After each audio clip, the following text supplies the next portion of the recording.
अरे स्वागतम सुस्वागतम स्वागतम है। देर हुई आने में, तुमको शुक्र है फिर भी आई तो। तुम्हारे टरू वालों के सांस अटकने लगती है, क्योंकि अब उनको पता है वो डेली तुम्हारा इंतज़ार नहीं करते हैं। अब वो तुम्हारा इंतज़ार दूसरे तीसरे दिन करते हैं। तीसरे दिन अगर तुम नहीं आती हो तब उनकी सांस ऊपर नीचे होने लगती है। उनको अपने जीवन जीने में ना ऑक्सीजन की कमी का थोड़ा सा महसूस होने लगता है ना।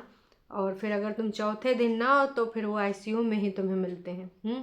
तो हे एवरीवन, एक बार फिर से आप सभी का स्वागत है। हमारी छोटी जिज्जी आ चुकी हैं। कहाँ आ चुकी हैं? अरे भैया, और कहाँ आ चुकी हैं? जहाँ आना चाहिए वहीं आ चुकी हैं। छोटी जिज्जी समय समय पे ऐसे रंग निकालती रहती हैं, ऐसे रंग दिखाती रहती हैं, है ना। आज उन्होंने एक लाइन बोली जो कि मैं भी आपसे बोलना चाहूँगी कि भाई साहब, अगर ऐसे जियोगे तो भाई ज़िंदगी बीत ही जानी है ना। और बूढ़े जल्दी दिखने लगोगे दुखी होके। और अगर हंस के जियोगे तो जवान रहोगे, खुश रहोगे। वैसे दीदी, आप कैसे जीती हैं? हंस के जीती हैं या अब जवान तो दिख नहीं रही? 30 साल की उम्र में आप जो बता रहे हैं, 31 वाली एज आपकी लग भी नहीं रही है। अब पता नहीं जी, या तो हमारी आँखन का जो चश्मा है ना, एक ही वजह से हो सकता है। पावर ओवर हो सकता है हमारा बढ़ गया हो। आप लोगन का का लग रहा है कि दीदी हंस के जी रही हैं या फिर रोए के? हमको तो देखो दोनों दोस्त ही नहीं अच्छा लगता है। नहीं, बग्गा बग्गी पे भी आएंगे। बग्गी ने जो कहा है कि ना उसको अकेलापन काहे सता रहा है, मतलब आदमी अगर घरवा तक गवाह दूसर के घरवा तक, पुरन के घरवा तक, तो वहीं का अकेलापन होने लगता है। तुरंत रोने लगती, पेपारा बजाने लगती, अरे दैयर दैया। हमको तो कितना अकेलापन लग रहा है। हम का ही बताएं, हमारी जिंदगानी के साथ साथ का कहानी चल रही है, हम का ही बताएं। नहीं ना बता सकते। काश के बताने से कतई कुछ होने वाला नहीं। चार लोग मौका पाए के मजाक उड़ाएंगे, है ना। लेकिन बग्गी, तुम्हारी समस्या पे हम ना हल भी लेके आए हैं, हल भी तुमको देंगे। नहीं नहीं, वो ट्रैक्टर वाला नहीं, खेतों में जो बैल के पीछे लगा के जोतते थे वो वाला हल। फिलहाल हम अपनी दीदी की पहली ही बात पूरी कर दें। दीदी तो हमको लगता है कि भाई साहब ना वो हंस के जीती है और ना दुखी में जीती है। वो ना दूसरों को दुखी कराए के जीती है कि तुम हंस रहे हो, कुछ ना कुछ तो जुगाड़ करना ही पड़ेगा। ऐसे तुमको हम देख नहीं सकते हंसते हुए। मतलब हमारी दीदी का एक ही सूत्री नारा है, देख सकती हूँ मैं देख सकती हूँ कुछ भी होते हुए, नहीं मैं नहीं देख सकती तुझे हंसते गुनगुनाते खेलते हुए देखते हुए, है ना। बिल्कुल नहीं देख सकती। खासकर अंकुश अग्निहोत्री की फैमिली में अगर कोई समस्या आती है तो हमारी जिज्जी न जाने क्यों बरबसी खुश हो जाती है। वैसे दीदी का ये जो टाइटल है दोस्तों, दीदी का टाइटल है अपनी ज़िंदगी को की डोर अपने हाथ में रखो हमेशा। दीदी मजाक ना किया करो, आपके मुंह से अच्छा नहीं लगता है। आपने अपनी ज़िंदगी की डोर कभी अपने हाथों में रखी है? ना को बिल्कुल भी नहीं। काश कि आपने अपनी ज़िंदगी की डोर अपने हाथों में रखी होती ना, तो कहानियाँ कुछ और होती हैं। लेकिन आपकी डोर ना कहीं और है, किसी और के हाथ में, हम साफ साफ बता दे रहे हैं। और उसका कौन खींच रहा है, कौन ऊंचा तानी कर रहा है, वो तुम ही जानो, हम नहीं जान रहे। लेकिन जिंदगानी के डोर तुम्हारे हाथ में नहीं, हम ये लिख कर दे सकते हैं 100%।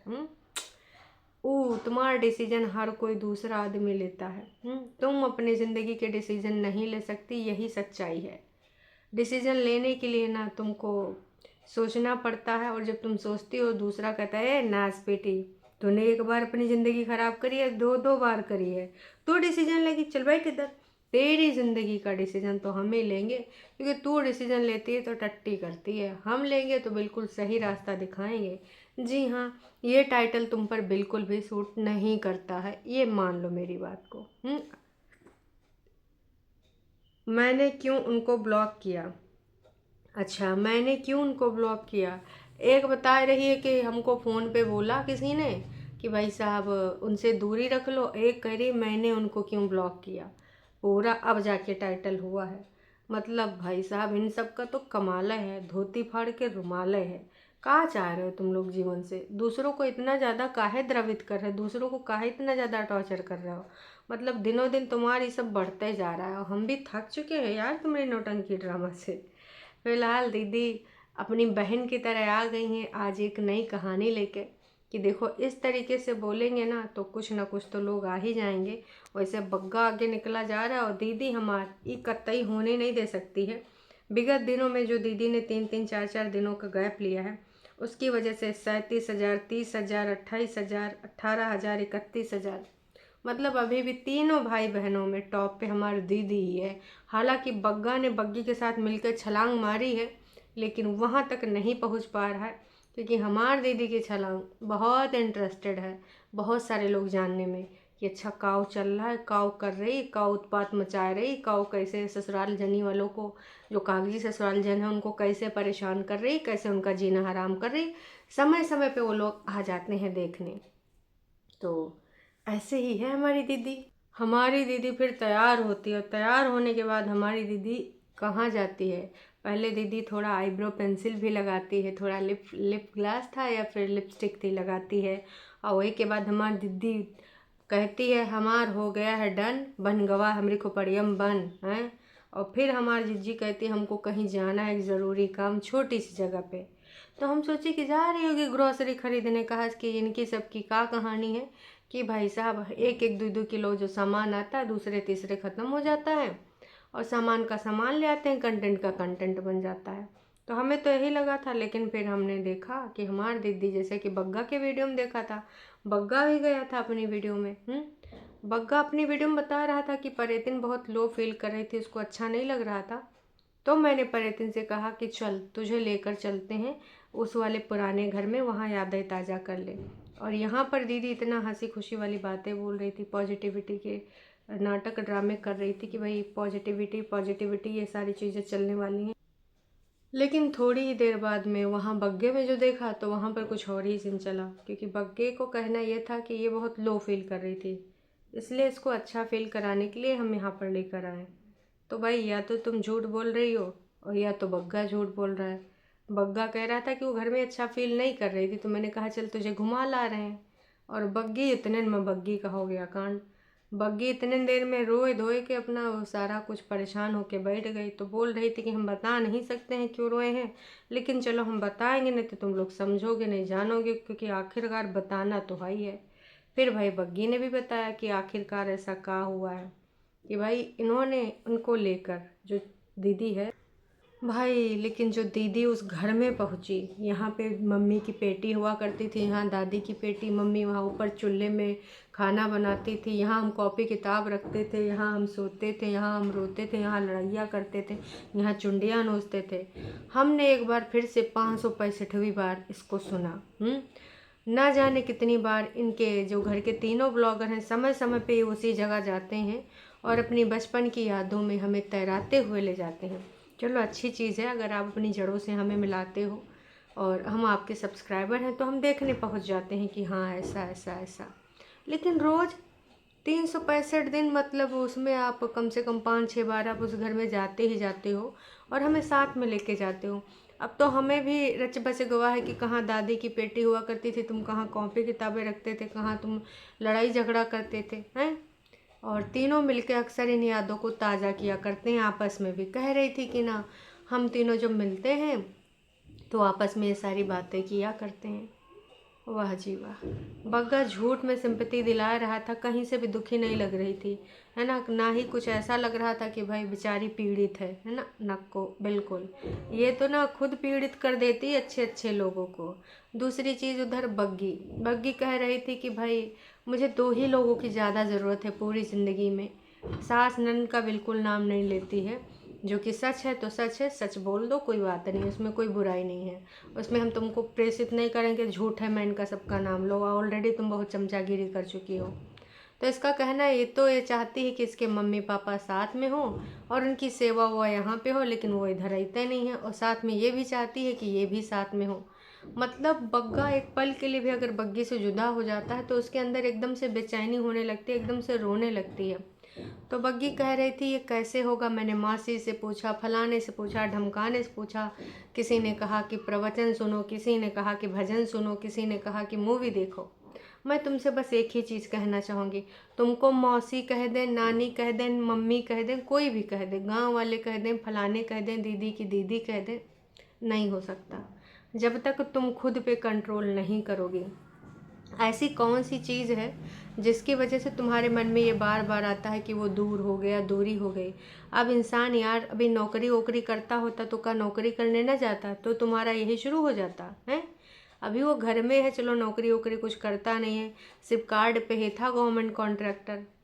वो आप भी जानते हो, हम भी जानते हैं। तो नौकरी पाने के लिए लोगों को डेली जाना पड़ता है, और कुछ लोग तो भैया वीकली वीकली घर आते हैं, कुछ लोग तो महीनों नहीं आते, कुछ लोग तो सालों नहीं आते हैं, जो बाहर के देशों में चले जाते हैं। तो ये जो सिलसिला है बग्गी तुम्हारा, इस पर तुम्हें कंट्रोल करना होगा। और तुम्हें रोना क्यों निकल आ रहा है? तुम अगर खुल के बोल रही हो तो ये चीज़ तुम अपने बग्गे से पूछो कि ऐसी कौन सी इनसिक्योरिटी है जो तुम्हें खाए जा रही है। उस पर हल होगा, उस पर बात करोगे तो हल निकल आएगा। पर हमेशा तो तुम उसकी पूंछ बनकर नहीं रह सकती, और ना ही वो तुम्हारे साथ हमेशा बैठ सकता है। सुसु पट्टी जाने देती हो या फिर संडासों साथ में चली जाती हो पूंछ जोड़ के? ये हमको नहीं पता है। पर तुमको जो भी पॉइंट है, सोचो, इस दिमाग थोड़ा दौड़ाओ, घोड़े दौड़ाओ। और क्यों ऐसा होता, कोई ना कोई रीज़न होगा, ऐसे नहीं होता है। हस्बैंड वाइफ क्या किसी में कोई आपस में प्यार मोहब्बत नहीं करता या फिर लगाव नहीं होता? हर किसी को होता है। इसका मतलब ये नहीं कि भैया हस्बैंड नौकरी नहीं जाए, मतलब वो तो कहीं नहीं गया था, अपनी बहन को लेकर सामने वाली जहाँ पे थोड़ा टीलिप चढ़ के घर है वहाँ गया था। उतने देर में तुमने रोए धोए भी लिया, मौसी से भी शेयर कर दिया, तुमको दुख तकलीफ भी हो गया। तुम ना बहुत ही ज़्यादा सोच रही हो, और ये तुम्हारे डिप्रेशन की ओर तुम्हें ले जा रहा है, ये तुम्हारी सोच। तो इस पे तुम्हें जल्द से जल्द काम करना होगा। और तुम कह रही थी ये सबको होता है, ऐसा नहीं है। तो इस प्रकार का नहीं होता, प्यार मोहब्बत लगाओ सबको होता है। लेकिन जो तुम पूछ बनने का सोच रहे हो कि आदमी तुमसे जुदा ही ना हो, पूरे तरीके से तुम्हारे आगे पीछे लगा रहे, या फिर तुम उसके आगे पीछे लगी रहो, तो खुद सोच के देखो। क्या आपके पापा, जो आपके आसपास रिश्ते हैं उनको देखो, क्या आपके पापा मम्मी को छोड़ के ऑफिस नहीं जाते थे? जाते थे ना। अभी छुट्टी पर हैं, फिर आगे फिर से जाएंगे। तो वो जाते हैं, जाते थे और जाएंगे। तो उन सब चीज़ों को देखो ना, बग्गे से जो तुमको दूरी का एहसास होता है वो वजह क्या है, उस वजह को दूर करो। क्या इससे पहले तुम बग्गा यहाँ तुम वहाँ बटाला में नहीं रहते थे? बग्गा हमेशा तो तुम्हारे साथ नहीं रहता था। थोड़ा दिमाग लगाओ। और बाकी प्रवचन और तुम कोई भजन सुनते हो तो पर्टिकुलर उस टाइम तक तुम्हारा दिमाग शांत रहेगा, उसके बाद तुम्हारे दिमाग में ना वही सारी चीज़ें आ जाएंगी। तो इन सारी चीज़ों को देखो, ओवर थिंकिंग बहुत सारे लोग करते हैं, ठीक है, अलग अलग दिशा में करते हैं। तो तुम्हारी जो दिशा है उस चीज़ को छोड़ना पड़ेगा, और उस टॉपिक से रिलेटेड तुमको अपने हस्बैंड से बात करनी पड़ेगी, तभी ये कुछ हो सकता है। बाकी फलाने ढमकाने हम कितना भी कुछ बोल लें, तुम्हारी मम्मी कितना भी समझा लें, पर्टिकुलर उस टाइम तुम समझ जाओगी, बाद में फिर से पेपारा बजाओगी, तो इसका कोई हल है नहीं। तुमको अपने मन पे कंट्रोल करना होगा, और देखना होगा आसपास ऐसे ज़िंदगी नहीं चलती है। कौन सा ऐसा डर है भाई साहब? दवाइयों का असर हो रहा है या कुछ और हो रहा है? कई बार आप जब डिप्रेशन में होते हैं तो ये सारी चीज़ें होती, तो ये आपको सोचना पड़ेगा, नहीं सोचोगे तो समस्या हो सकती है। और दीदी ने फिर प्रवचन दिए कि वहाँ जाके ऐसा फील हुआ, वैसा फील हुआ, वहाँ चाय पी के आई लेकिन चाय की चरसी न सिगड़ीन, दोबारा फिर से चाय पीन। और वही के बाद दीदी अपना रोना रोई कि भाई घर साफ़ सफाई करने के चक्कर में हमको उलझन हो जाता, फिर हम अपना वीडियो रह ही जाता है, और मुझे अब इरिटेशन हो रहा है कि मेरा वीडियो क्यों अपलोड नहीं हुआ। उसी बीच में एक दीदी ने बात शेयर करी कि भाई साहब, लोगों से हम बात करते हैं तो लोग सरप्राइज रह जाते हैं कि हो सेलिब्रिटी ने रिप्लाई किया, कैसे किया, ओ माय गॉड, दिद्दू ने रिप्लाई कर दिया। कोई रिप्लाई नहीं करता, इतने अच्छे अच्छे सेलिब्रिटी, आप कितनी बड़ी सेलिब्रिटी हो लेकिन आपने रिप्लाई किया। और फिर किसी ने दीदी से कहा था आपने मुझे ब्लॉक क्यों किया? तो दीदू ने बताया कि मैं अनटिल अनलेस जब तक कोई कुछ बदतमीजी या लेवल पार ना करे तब तक मैं ब्लॉक नहीं करती। एक चीज़ बताओ दीदी, आज तक मैंने आपको कोई सिंगल कमेंट किया इंस्टाग्राम पे? बोलो बोलो। आपने तो मुझे ब्लॉक कर दिया। मैंने आज तक कभी भी आपको कोई सिंगल कमेंट नहीं किया, तो मैंने तो कुछ क्रॉस ही नहीं किया। भाई आपने मुझे क्यों ब्लॉक किया? हालांकि बग्गा ने भी ब्लॉक किया था मुझे, लेकिन फिर से अनब्लॉक कर दिया। अब बग्गा ये कौन खेल खेल रहा है पता नहीं, लेकिन हमारी प्यारी दीदी झुठियंका दीदी, इसीलिए वो मेरी फेवरेट हैं। और का जी, वो कभी ब्लॉक नहीं करें, क्योंकि वो सेलिब्रिटी हैं सही रूप में, सही मायने में। वो जानती हैं कि अगर यूट्यूब पे हैं तो लोग क्रिटिक्स करेंगे, हैं, वो बुद्धिजीवी की बीवी हैं। उनको फ़र्क नहीं पड़ता। तुम जैसे जल कुकड़ी, मैंने कुछ कहा भी नहीं, तुमने मुझे ब्लॉक कर दिया। मैंने तो तुम्हें सिंगल रिप्लाई तक नहीं दिया। ना ही तुमको किसी प्रकार से टीका टिप्पणी की, ना ही कोई लुकड़ी करी, फिर भी तुमने मुझे ब्लॉक किया। तो देखो दीदी, ये तो तुम बोलबे ना करो कि तुम ऐसे नहीं करती हो, वैसे नहीं करती हो, हैं। तुमने ब्लॉक किया और मैंने कोई लेवल नहीं क्रॉस किया था। तो जो तुम बोल रहे हो, जब तक लाइन ना लांगे, बहुत प्यारा सा बटन होता है ब्लॉक करने का, हैं। तुम्हारे अंदर इतनी जलन काहे भरी, आज तक हमको समझ नहीं आया दोस्तों। तो भैया, किसी को ब्लॉक व्लॉक करने का जो टाइटल डाली उसका कोई मतलब नहीं है। तुम सोचो कि भाई जैसे उल्लू बनाया था उसने, वैसे उल्लू बनाया है इन्होंने भी। बाकी इसका कोई मतलब नहीं है। सौ की सीधी बात, नक्को बकवास। अब आते हैं अपनी प्यारी बग्गी पे। बग्गी का जो ये वीडियो आया था, है ना, कि उनके लिए, हाँ, जो है हम घर बनाने वाले हैं, बस फिनेंशियली हेल्प की ज़रूरत है। किसके लिए घर बनाने वाले हैं, टाइटल से कोई फिर से लेना देना नहीं है। और इसी वीडियो में बग्गा बग्गी और रोना धोना सब कुछ हुआ है ना। लेकिन भाई साहब, किससे पैसा चाह रहे हो का, लोगों से डॉलर मांगना चाह रहे हैं, जैसे तुम्हारी दीदी को लोग भेजने लगे हैं रुपया, हैं। कभी कोई $15 भेजता, कभी $5 भेजता, कभी $10 भेजता है, वैसे ही है। तो भाई साहब, किसी ने क्या खूब लिखा है कि बग्गी मीनिंगलेस सेंसलेस टॉक करती हो, आप फ़ोन उठाकर ये सब बिना मतलब की बातें करते हो। आप खुद नहीं देखते हो, आप दुनिया को दिखा रहे हो, हैं। हजारों लोग आपको देखते हैं, आप क्या संदेश दे रहे हो लोगों को। वही चीज़ मैंने कहा कि बग्गी, ये पॉसिबल ही नहीं है। और जिस चीज़ में तुमको इतना ज़्यादा इनसिक्योरिटी हो रही है अपने नाश पीटे पति से, वो डिस्कस करो। ये सब क्या कर रहे हो, और तुम बहुत ज़्यादा क्लेवर हो, तुमको बहुत अच्छे से पता है कि यूट्यूब पर क्या ही चलता है। तुम अपनी प्रेगनेंसी को यूट्यूब पे कैसे बेच सकती हो। ये तुम्हारा रोना धोना वाईटी के कमेंट देखकर लास्ट ब्लॉग में तुमको अच्छे से रियलिटी चेक दे रहे हैं, और तुम ना ये सब का ही कर रहे हो। इतना कौन दबता है घर वालों से। जितनी ज़िंदगी हस्बैंड का, उतना भाई देखो, ये जो तुम कर रहे हो ना बग्गी, देखो तुम्हें भी सच पता है कि जो तुम उम्मीद कर रही हो पॉसिबल ही नहीं है। और तुमको अगर अपने मम्मी पापा को बुलाना है तो बुला लो, इधर घर बनवा लो। कह रहे हो ना कि सब कोई चाहिए, दोनों तीनों चाहिए, तो तीनों को साथ में रख लो। एक घर तुम भी उधर बगलिए में बनवा लो, और मम्मी जी को या तो तीर्थ यात्रा भेज दो। बाकी तुमको कहाँ लगता कहाँ नहीं लगता भैया, तुम देख दाख लो, कमेंट करके आप लोग भी बताना दोस्तों। ये कहाँ चाह रही कहाँ नहीं चाह रही, हमारी तो समझ के परे है। तो ये बग्गा किसके लिए घर बनवाना चाहता है, आपको क्या लगा, कमेंट करके ज़रूर बताना। तुमने तो बग्गे को परेशान कर दिया है, अकेलापन। अरे का बगल में टट्टू पेशाब न जाए, खेतों में न जाए। भाई जहाँ पे वो गुड़ाई निराई कर रहा था प्याज में, वहाँ पहुँच गई बंदी, और कह रही है कि मैं यहीं बैठी रहूँगी, ठीक है, और आप निराते रहो यहीं पे। आपको बड़ा अच्छा लगता है क्या। भाई को क्या ही हो गया है, मुझे तो लग रहा है ये साइको हो गई है, छोटी से बड़ी साइको ये लग रही है। तुमने बग्गी को का ही कर रहे हो, तुम बहुत ड्रामा कर रहे हो, तुमसे सब भागने लगेंगे, इस प्रकार से चिपका नहीं जा सकता। तुम्हारा ये बिहेवियर बहुत ही ज़्यादा बकवास है, बहुत ही ज़्यादा। इस प्रकार की पागलपंती मैंने कभी नहीं देखी। आप सबको क्या लगता है क्या नहीं लगता, कमेंट के द्वारा अपने विचार ज़रूर व्यक्त कीजिएगा। अभी के लिए इतना ही, फिर मिलते हैं नए वीडियो में। Tata bye bye.